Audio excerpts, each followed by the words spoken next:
আসসালামু আলাইকুম রহমতুল্লাহ। প্রিয় দর্শক, দূরে এবং কাছে, দেশে এবং বিদেশে যে যেখান থেকে আমাদের সাথে যুক্ত হয়েছেন সকলকে শুভেচ্ছা জানিয়ে শুরু করছি এটিএন বাংলার নিয়মিত আয়োজন আপনাদের প্রিয় অনুষ্ঠান জীবন ও চেতনা।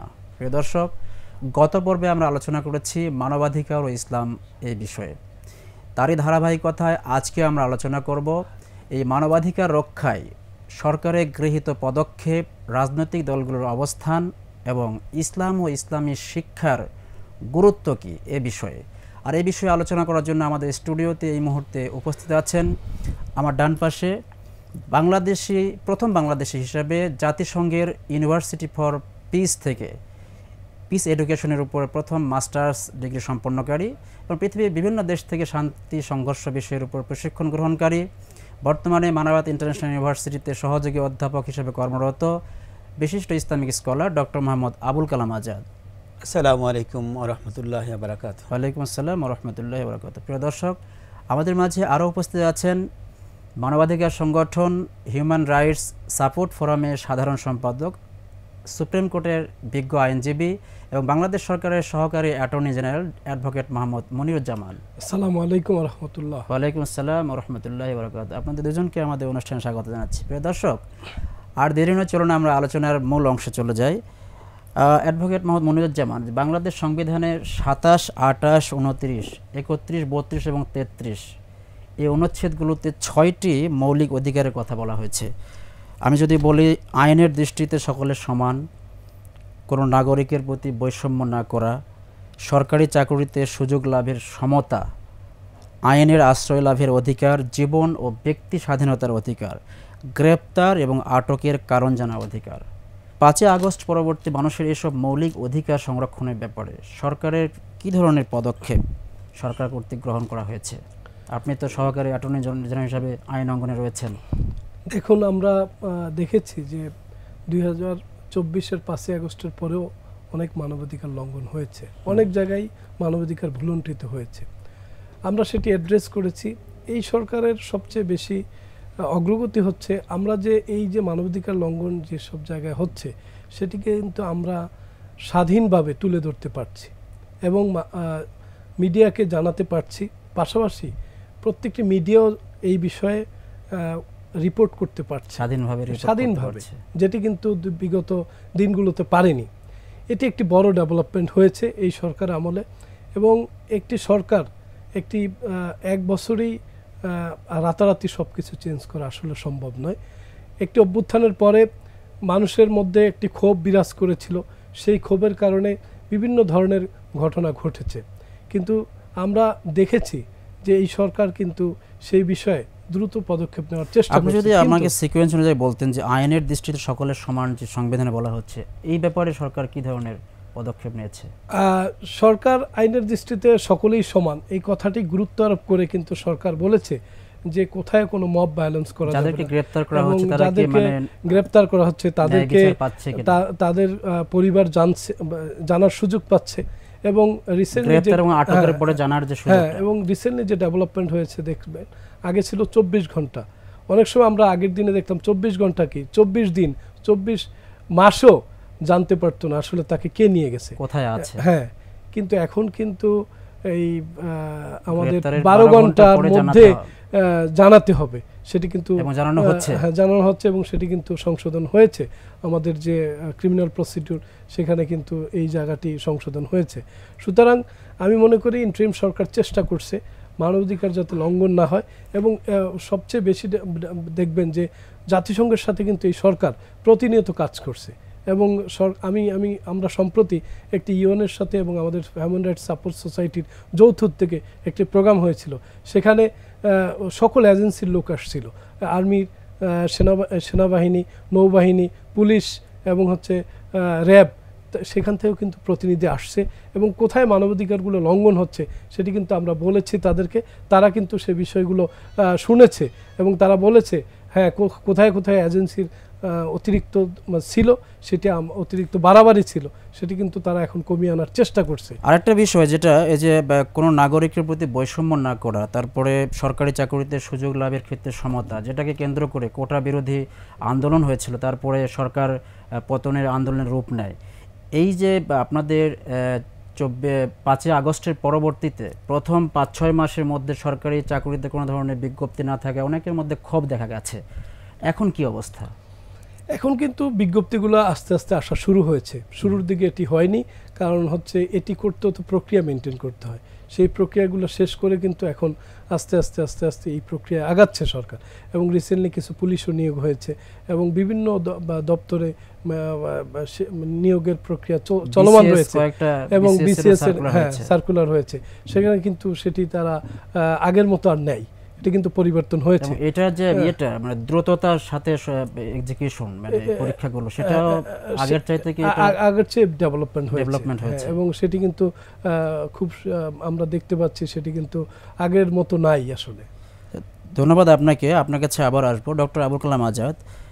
আমরা জানতে পেরেছি জাতিসংঘের সার্বজনীন মানবাধিকার সনদের 12 নম্বর ধারায় বলা হয়েছে যে কারো ব্যক্তিগত গোপনীয়তায় হস্তক্ষেপ করা যাবে না, কারো ব্যক্তিগত সম্মান সুনাম ক্ষুণ্ণ হয় এমন কোনো কাজ করা যাবে না। আবার আমাদের বাংলাদেশ সংবিধানের 43 নম্বর ধারাতেও এসব কথা বলা হয়েছে। তো এসব বিষয় কি আমাদের ইসলামের মধ্যে কি নেই? মানে কি ইসলামে কি বলে এই বিষয়ে? হ্যাঁ, জাতিসংঘের এই ধারা বা মানবাধিকারের এই ধারা 1948 সালে এসছে, কিন্তু এই ধারা তো মোহাম্মদ সাল্লাল্লাহু আলাইহি ওয়াসাল্লাম বা কোরআনে অনেক আগেই এক্সপ্লেইন করে দিয়েছে। যে আসলে সূরা হুজরাতে 12 নম্বর আয়াতে আল্লাহ রাব্বুল আলামিন বলে দিয়েছেন, ইয়া আইয়ুহাল্লাযীনা আমানু ইসতানিবু কাসীরাম মিনাল জান্নি, তোমরা অন্যের প্রতি ধারণা করা থেকে বিরত থাকো। ইন্না বা'যাজ জান্নি ইসমুন ওয়ালা তাজাসসালু ওয়ালা ইয়াকতিব বা'যুকুম বা'যান আহিব্বু আহাদুকুম আন ইয়াকুলা লাহমা আখিহি মাইতান।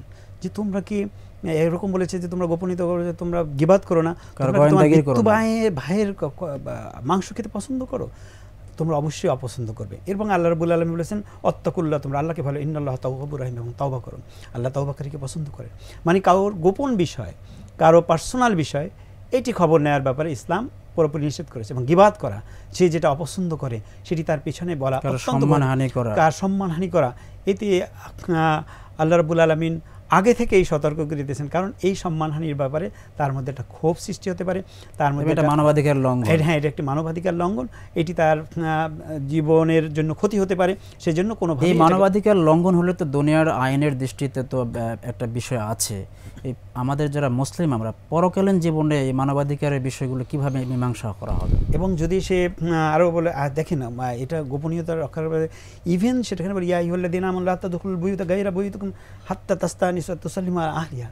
যে আপনি আরেকজনের বাসায় যাবেন একটু, সেখানে তার পারমিশন না নিয়ে আপনি করবেন না। প্রথমে সালাম দিবেন, যদি উত্তর না দেয় আবার সালাম দিবেন, উত্তর না দেয় আবার সালাম দিবেন, যদি এরপর উত্তর না পায় ইউ হ্যাভ টু রিটার্ন, আপনি চলে ফিরে। আল্লাহ রাসূল বলছে তুমি সেখান থেকে ফিরে আসো। কতটা সতর্ক! এবং তাই না, শুধু তোমার মায়ের ঘরে প্রবেশ করবে সেখানেও তোমার অনুমোদনের কথা বলেছে। যেতে তুমি কি তোমার মাকে উড়িয়ে আনেন, তাকে বস্ত্র অবস্থায় দেখতে চাও, তাহলে প্রত্যেকটা ব্যাপারই সতর্ক করে দিয়েছে, কেউ কার ব্যাপারে যাতে তার গোপনীয় ব্যাপারে যাতে কোনো রকমেরই।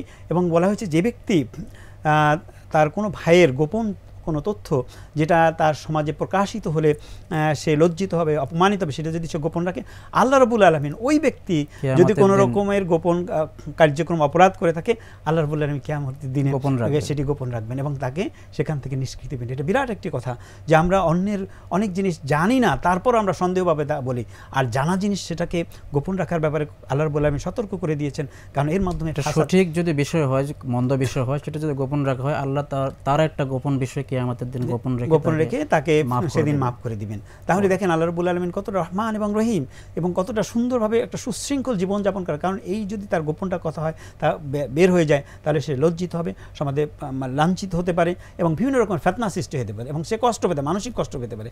আল্লাহ রাব্বুল আলামিন চাচ্ছেন সবসময় শান্তির পক্ষে। আমি যেটা বলছিলাম যে মানবাধিকার লঙ্ঘন হলে আল্লাহ তো যে কাউকে কিয়ামতের দিন ক্ষমা করে দেবেন, কিন্তু মানবাধিকার লঙ্ঘন হলে সেই বিষয়ে কিভাবে ফয়সালা করবে? মানবাধিকার লঙ্ঘন হলে ওই ব্যক্তি যদি, যার মানবাধিকার লঙ্ঘন হয়েছে, ওই ব্যক্তি যদি ক্ষমা না করে তাহলে তার ক্ষমা হবে না। অথবা ওই ব্যক্তির পরিবারকে প্রথমে সে যদি দিয়াত দিয়ে তার সমস্যার সমাধান করে, তাহলে আল্লাহ রাব্বুল আলামিন তাকে কিয়ামতের দিন কেউ কি এমনিতে ক্ষমা করে দেবেন, এরকম কোনো পরিস্থিতি থাকবে? এরকম পরিস্থিতি বলেছে যে তার আমল, তার যে আমল থেকে কম্পেনসেট করার একটা অপশন থাকবে। এবং আমল দেয় ওরকম পৃথিবীতে অনেক ব্যক্তি, কোনো ব্যক্তি এমন এরকম হবে যে ওই ব্যক্তির মতো দুর্ভাগ্য ব্যক্তি আর কিয়ামতের দিন কেউ হবে না, যার অনেক আমল ছিল কিন্তু তার বিভিন্ন রকমের হক ছিল।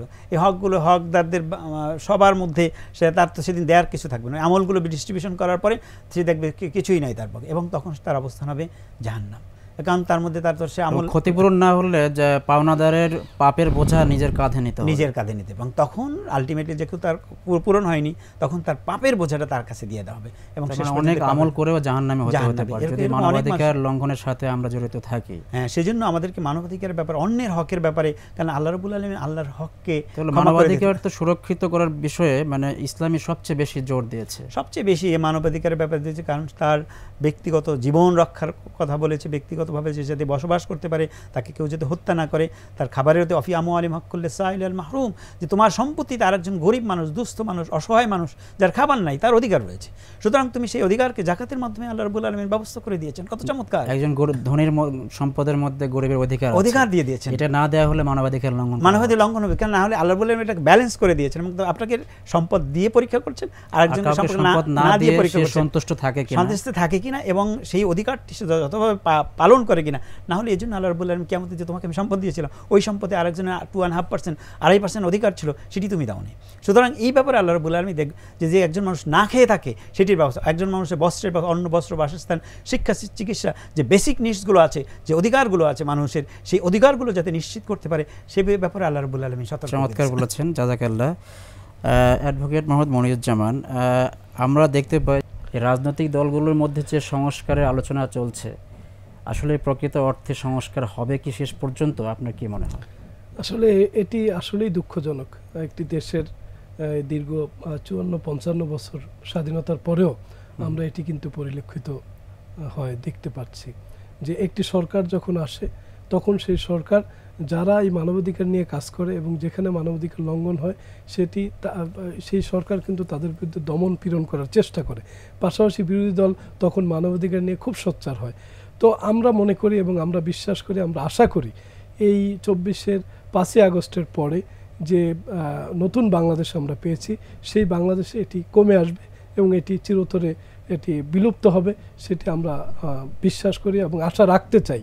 এবং যে ঐক্যমত্য যে কমিশন হয়েছে, সেই কমিশনে বেশ কিছু বিষয় কিন্তু ডেভেলপমেন্ট আমরা দেখতে পাচ্ছি এবং সেটি যদি চূড়ান্তভাবে পাস হয় এবং নিষ্পত্তি হয় তাহলে কিন্তু সে সংস্কৃতি বিশাল এক ডেভেলপমেন্ট আমরা দেখতে পাবো। আর এরকম থাকবে না বলে আমরা আশা করি এরকম থাকবে না, কিন্তু আমাদের প্রত্যেকটা বিষয় নির্ভর করে হচ্ছে রাজনৈতিক নেতাদের উপর, তাদের সদিচ্ছার উপর।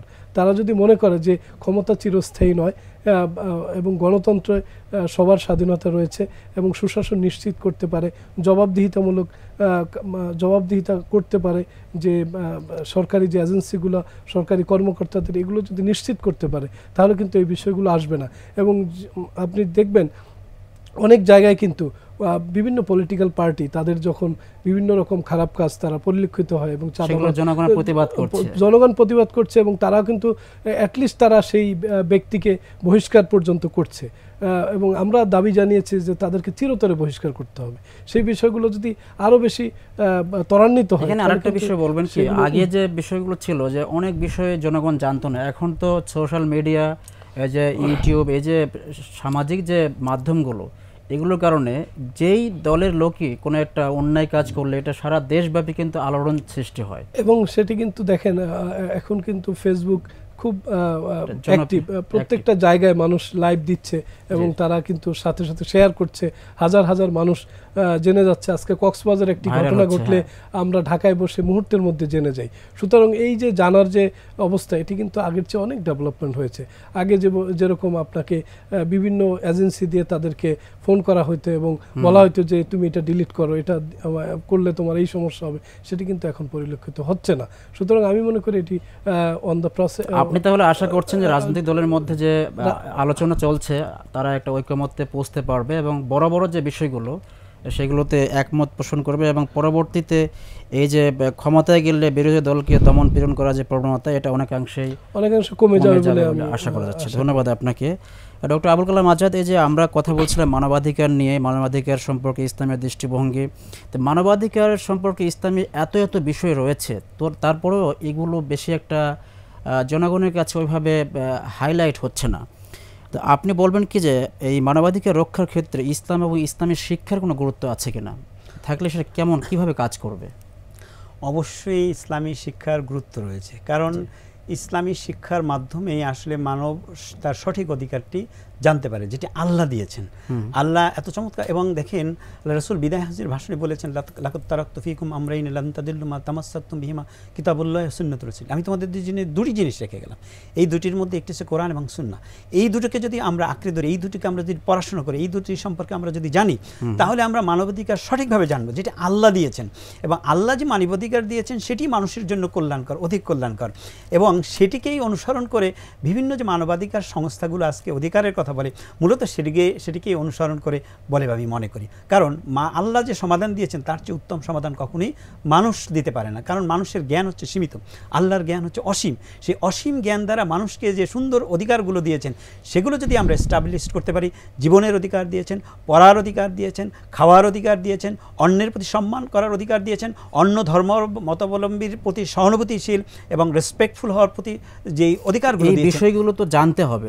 এই জানার জন্য এই মৌলিক পরিবর্তনের জন্য আমাদের করণীয় কি? হ্যাঁ, এই মৌলিক পরিবর্তন করার জন্য আজকে দেখি আমরা যে এই শিক্ষা প্রতিষ্ঠানগুলোতে যে সন্তানদেরকে আমরা কিভাবে শিখি, হ্যাঁ, সেই সন্তানদেরকে অবশ্যই দেখবেন যে তাদের যদি ধর্মীয় শিক্ষা না দেয়, আজকে বাবা মাকে তারা ওল্ড হোমে রাখিয়েছে, কারণ তার বাবা মার অধিকার যে সেটা তারা জানে না, তাদের প্রতি কি সম্মান করতে হবে, তাদেরকে বৃদ্ধ বয়সে তাদেরকে ও শব্দটি বলা পর্যন্ত নিষেধ করেছে, সেই বিষয়গুলো অনেক সন্তানই জানে না। দুঃখজনক, কোরআনের এই মেসেজটি তাদের কাছে শেখানো হয়নি, এবং তাদের যে অধিকার রয়েছে সেই অধিকারগুলো জানি না। একজন প্রতিবাসীর কি অধিকার রয়েছে, একজন নন মুসলিমের প্রতি কি অধিকার রয়েছে, সেই অধিকারগুলো তো আমার ইসলামে সাধারণ শিক্ষায় শিক্ষিত হয়ে সে জানতে পারছে না যে আসলে এই অধিকারগুলো আদায় করা আমার জন্য জরুরি এবং এটি আমার জন্য কল্যাণকর। আমি যদি শান্তিপূর্ণভাবে এই সমাজে বসবাস করতে পারি, এবং দেখবেন এই যে মাদ্রাসা শিক্ষা বলেন বা ইসলামী শিক্ষা বলেন, যারা ইসলামী শিক্ষায় শিক্ষিত তারা কখনোই তার বাবা মাকে ওই ওল্ড হোমে রেখে আসে না। তারা দেখবেন তার মধ্যে সেখানে সন্ত্রাসী কর্মকাণ্ড কম হয়, এবং তারা অন্যের অধিকারকে কোনো জায়গায় গিয়ে চাঁদাবাজি করে না। আপনি কয়জন মাদ্রাসার ছেলে আছে যারা গিয়ে অন্যের জায়গায় চাঁদাবাজি করছে? এটি আপনি খুঁজে পাওয়া যাবে না। যেখানে ইসলামী শিক্ষার বাস্তবায়ন আছে সেখানে কোনো দিন চাঁদাবাজ হতে পারে না, সেখানে কখনো সন্ত্রাসী হতে পারে না, সেখানে কখনো মানুষের অধিকার হরণ হতে পারে না। কারণ এই অধিকার মানে ইসলামী শিক্ষা তাতে এমনভাবে মোটিভেট করে, এমনভাবে সুন্দরভাবে ভালো মানুষ তৈরি করায়, যেটা রাসূলের আদর্শ, এবং রাসূলের আদর্শ দ্বারা ইসলামী শিক্ষা আজকে আমাদের গঠিত। কারণ রাসূলের আদর্শ হচ্ছে উত্তম আদর্শ। লাকাদ কানা লাকুম ফি রাসূলিল্লাহি উসওয়াতুন হাসানা, উসওয়াতুন হাসানা, উত্তম আদর্শ নিদর্শন। সেই রাসূলের চরিত্রকে যদি আমরা অধ্যয়ন করতে পারি, ছাত্রদেরকে পড়াতে পারি, সন্তানদেরকে পড়াতে পারি, প্রতিবাসীকে জানাতে পারি, এবং সেইভাবে যদি আমরা সমাজকে গড়তে পারি, এবং প্রত্যেকটি শিক্ষা প্রতিষ্ঠানে, আমি মনে করি প্রাইমারি স্কুল থেকে শুরু করে বিশ্ববিদ্যালয় পর্যন্ত প্রত্যেকটি শিক্ষাঙ্গনে ধর্মীয় শিক্ষাকে আমরা যদি আনতে পারি, তাহলে ইউনিভার্সিটিতে আমি একটা বিষয় জানি যে প্রতিটা ডিপার্টমেন্টে আপনাদের এই যে ইসলামের মৌলিক শিক্ষা বিষয়ক একাধিক কোর্স পড়ানো হয়। তো আপনি কি মনে করেন যে সকল বিশ্ববিদ্যালয়ে এই ধরনের সকল ডিপার্টমেন্টে এক বা একাধিক কোর্স অন্তর্ভুক্ত করা, যাতে করে এই ইসলামের মৌলিক শিক্ষা যেন সবাই পায় আর কি?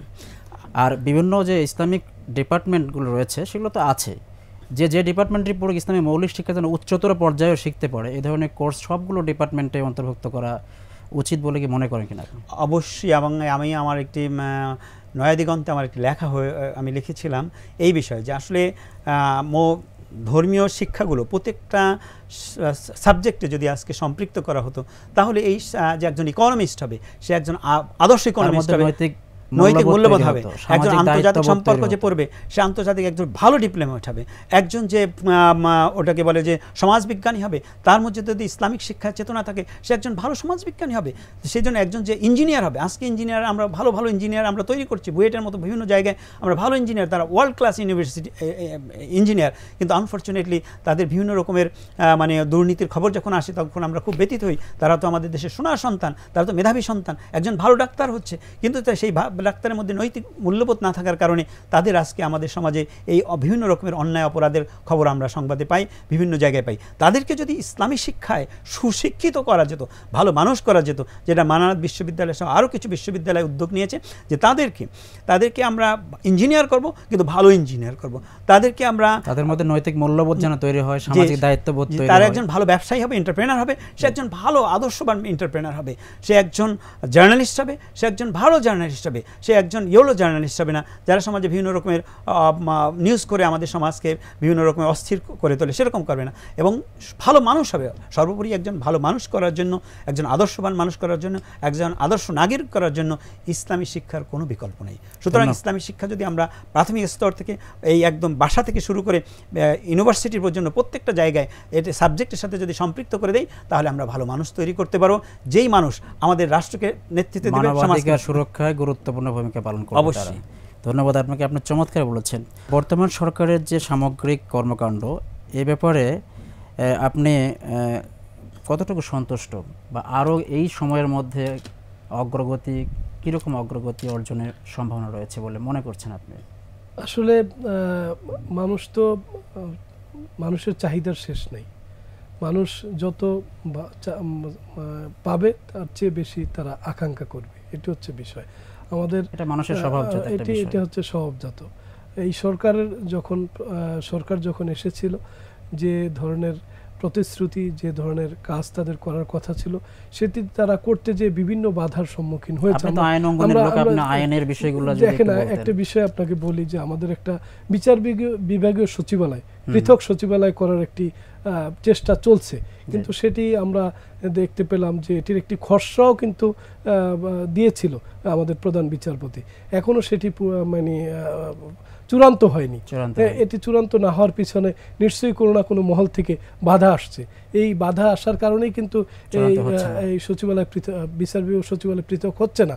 সেটি যদি হয় তাহলে কিন্তু যে একটা বিপ্লব তৈরি হবে, এবং এই যে বিচার বিভাগ যে এই স্বাধীন যে বিষয়টা, সেটি কিন্তু করতে হলে পূর্ণাঙ্গ স্বাধীনতা লাভ করবে, এবং সেটি কিন্তু সংস্কার থেকে রক্ষা পাবে। সেটি আশা করি বর্তমান বিচারপতি এটি নিয়ে খুব সোচ্চার, এবং বিগত দিনে তাই হয়েছে যে বিচার বিভাগ স্বাধীনভাবে কাজ করতে পারেনি, কোনো না কোনো পক্ষের মানে চাপের কাছে নথি স্বীকার করে বিচারে রায় দিতে হয়েছে, এই ধরনের অভিযোগও শোনা যায়। সেটি থেকে মুক্ত হওয়ার জন্যই কিন্তু এই বিচার বিভাগ সচিবালয়, পৃথক সচিবালয় করার কথা বলা হয়েছে, এবং সেটি কিন্তু আমাদের কনস্টিটিউশনে আছে। সেই সংবিধানের আলোকে করার চেষ্টা চলছে। সেটি যদি না হয় তাহলে এটি সত্যি দুঃখজনক হবে। তো আমি বিশ্বাস করি এবং আমি আশা করি, আমি যতটুকু জানি, আরেকটি বিষয় যে এই যে বড় বড় যে হত্যাকাণ্ড, এটি চূড়ান্ত হবে, বড় বড় যে মানে অপরাধগুলো সংগঠিত হয়েছে, এগুলোর ব্যাপারে অল্প কয়েক মাসের মধ্যে, এই বছরের মধ্যে কোনো আশানুরূপ অগ্রগতি লক্ষ্য করা যাবে কিনা? আশা করি ডিসেম্বর নাগাদ বড় একটি অগ্রগতি আমরা দেখতে পাবো। ধন্যবাদ আপনাকে এবং ডক্টর আবুল কালাম আজাদ, আপনার দুজনকে, আপনারা চমৎকার আলোচনা করেছেন। প্রিয় দর্শক, ইসলাম এবং ইসলামী শিক্ষা মানবাধিকারের উপর সবচেয়ে বেশি গুরুত্ব আরোপ করে, কারণ ইসলামী শিক্ষার মূল ভিত্তি হচ্ছে মানুষ সৃষ্টির সেরা জীব এবং সবাই আল্লাহর বান্দা। তাই মানুষের প্রতি ইনসাফপূর্ণ আচরণ করা, তাদেরকে সম্মান করা আমাদের প্রধান দায়িত্ব। আর ইসলামী শিক্ষার মাধ্যমে নৈতিক মূল্যবোধ, সামাজিক দায়িত্ববোধ সৃষ্টি করা এবং সমাজের সংঘাত নিরসন করা সম্ভব। তাই আসুন আমাদের সন্তানদেরকে সবার আগে আমরা ইসলামী শিক্ষা প্রদান করি। আল্লাহ আমাদের সবাইকে সেই তৌফিক দান করুন। সেই আবেদন রেখে আজকের মতো এখানে বিদায় নিচ্ছি।